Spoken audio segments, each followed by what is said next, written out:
Hello friends, Jharkhand के स्वतंत्रता सेनानी वीर शहीदों या सपूतों में आज देखेंगे अभी जयमंगल पांडे और नादिर अली के बारे में। इसके बारे में जो जरूरी जानकारी होगी उसको मैं भी बताऊंगा।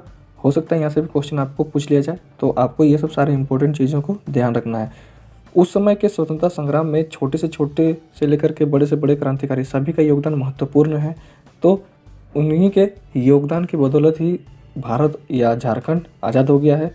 तो इसी कारण से सारे के सारे क्रांतिकारी वीर स्वतंत्रता सेनानी और सपूत इम्पोर्टेंट है। तो चलिए फिर जयमंगल पांडे और नादिर अली के बारे में जानकारी को देखते हैं। 1857 के स्वतंत्रता संग्राम के विद्रोह के समय हजारीबाग में विद्रोह को दबाने के लिए रांची के कमिश्नर डाल्टन ने ग्राहम के नेतृत्व में एक सैन्य टुकड़ी हजारीबाग भेजी। जयमंगल पांडे और नादिर अली ने अंग्रेजों के चक्के छुड़ा दिए थे। इन्होंने अंग्रेजों को पीछे हटने पर मजबूर कर दिया था। तो दोस्तों, उस समय 1857 के स्वतंत्रता संग्राम के समय में हजारीबाग में जो विद्रोह हुआ था उसको दबाने के लिए तत्कालीन रांची के कमिश्नर, जिनका नाम डाल्टन था, उन्होंने ग्राहम के नेतृत्व में एक सैन्य टुकड़ी को हजारीबाग भेजा था। और यहीं हजारीबाग में ही जयमंगल पांडे और नादिर अली ने अंग्रेजी सेना को या अंग्रेजों के छक्के छुड़ा दिए थे। तो उस समय रांची के डाल्टन थे कमिश्नर और उन्होंने ग्राहम के नेतृत्व में एक सैन्य टुकड़ी भेजी थी।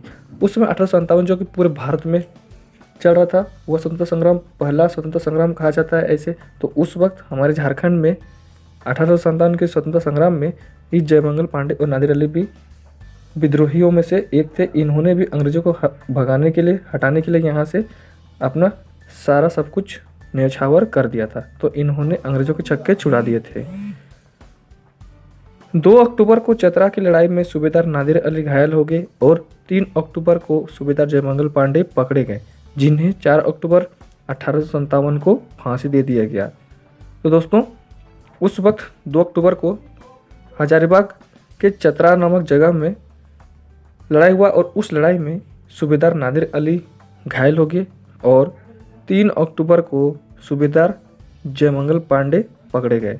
तो ये दोनों एक एक दिन के बाद में पकड़े गए थे। 2 तारीख को पकड़ाया है सूबेदार नादिर अली और 3 तारीख को, जो 3 अक्टूबर है, उसको पकड़ाया सूबेदार जयमंगल पांडे।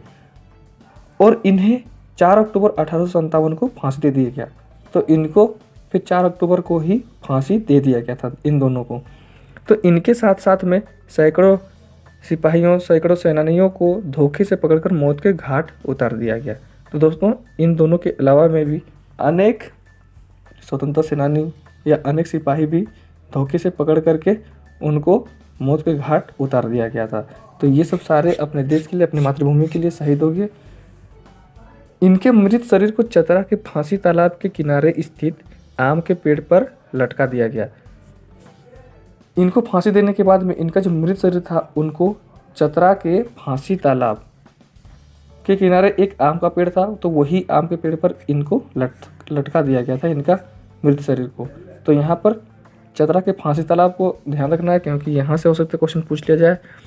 और जयमंगल पांडे और नादिर अली, ये दोनों के बारे में भी हो सकता है क्वेश्चन पूछ लिया जाए। तो आपको इतनी सारी जानकारियाँ देखना है। तो उस समय के जितने भी स्वतंत्रता सेनानी हुए, जितने भी क्रांतिकारी हुए, उनका योगदान बहुत ज़्यादा था।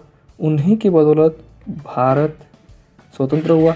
जितने भी क्रांतिकारी हुए सभी कहीं ना कहीं अपने आज़ादी को लेकर के बहुत ज़्यादा तत्पर रहते थे अपना जान देने के लिए, ताकि कैसे भी करके उनको आज़ादी मिले।